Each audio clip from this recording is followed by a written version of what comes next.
Assalamualaikum warahmatullahi wabarakatuh. Sebelumnya, perkenalkan nama saya Juita Kaveni, NPM 0117064621.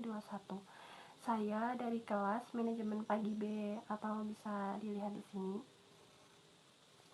Nah, di video kali ini saya mendapatkan tugas yang telah disampaikan oleh Pak Milzam di videonya yang seperti ini. Pada video pertemuan ke-12 tersebut, materinya tentang simulasi manajemen risiko dari awal sampai akhir.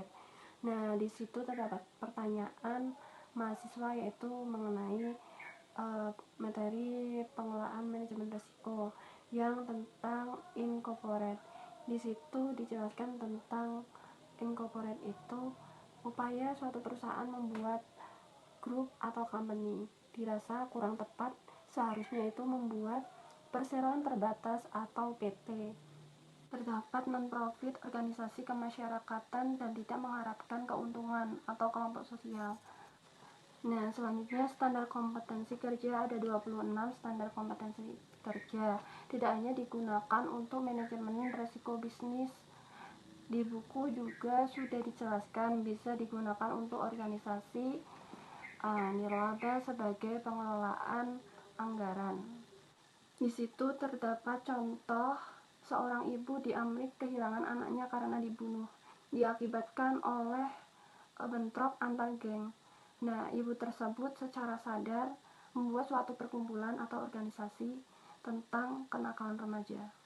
Selanjutnya terdapat pula risk appetite dan risk tolerance. Risk appetite yaitu keadaan di mana organisasi memilih untuk menerima, memantau, mempertahankan, dan memaksimalkan diri melalui peluang-peluang yang ada. Sedangkan risk tolerance yaitu di mana memilih menerima dampak negatif yang diambil oleh suatu organisasi untuk mencapai tujuan mereka. Selanjutnya bisa dilakukan dengan cara merencanakan dan monitoring. Ada pembahasan tentang persaingan perusahaan. Persaingan perusahaan apabila tidak ada persaingan dalam perusahaan, maka akan menimbulkan kegelisahan bagi masyarakat. Karena apa? Karena perusahaan itu hanya satu dan otomatis harga akan tinggi. Dan apabila ada persaingan, maka itu akan menimbulkan resiko atau kegelisahan pula bagi perusahaan.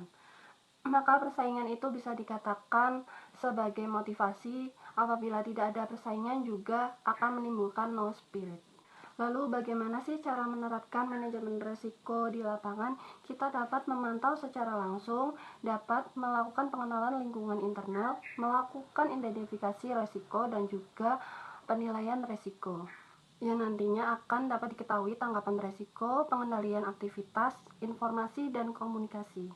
Terdapat pula contoh kasus yang terkait dengan isu strategis di mana perusahaan tersebut menguasai hulu hingga hilir. Contohnya perusahaan Pertamina. Perusahaan migas tersebut melakukan ekspor cadangan minyak besar-besaran yang ada pada suatu wilayah. Hal tersebut akan menimbulkan resiko yang sangat besar. Karena apa? Karena akan berkurangnya cadangan minyak pada daerah tersebut dan masih banyak resiko-resiko lainnya yang akan timbul. Hal yang dilakukan lainnya yaitu mengantongi izin AMDAL dari pemerintah dan juga masyarakat setempat. Dikarenakan perusahaan tersebut memiliki resiko yang cukup besar dan kuat, maka resiko itu tidak dapat dihindari, namun bisa dikurangi resikonya.